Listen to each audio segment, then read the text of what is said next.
Pelaku UMKM yang ada di Kabupaten Ogan Ilir berhasil menjual dagangan hingga ke luar negeri.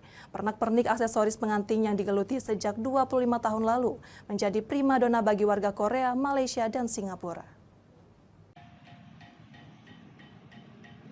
Tak pernah terlintas di benak pemilik usaha Samara Collection yang menjual pernak-pernik aksesoris pengantin yang ada di Kabupaten Tanjung Batu, Kabupaten Ogan Ilir, Sumatera Selatan. Usaha yang digelutinya sejak 25 tahun silam turun-temurun itu ternyata bisa dipasarkan hingga ke luar negeri, seperti negara Korea, Malaysia, dan Singapura.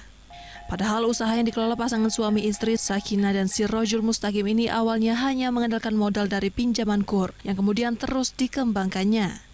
Alhasil dengan memanfaatkan kecanggihan teknologi melalui media sosial untuk memasarkan produk yang ada, harga yang ditawarkan pun bervariasi, mulai dari 3,5 juta rupiah hingga 35 juta rupiah, tergantung bahan dan kualitas yang diminta customer.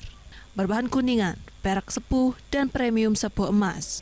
Pernak-pernik adat pengantin ini tidak hanya menjual adat Palembang saja, melainkan beraneka ragam seluruh pernak-pernik adat pengantin seluruh Nusantara.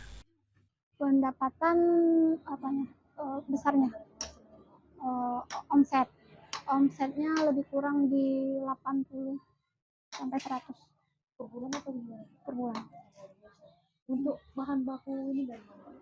Bahan bakunya kita dari Jakarta sih, dari Jakarta, Surabaya. Meski usahanya sudah go internasional, namun pemerintah diminta untuk memberikan pembinaan dan pelatihan termasuk modal usaha agar semakin berkembang. Dari Ogan Komering Ilir, Fitriadi, iNews melaporkan.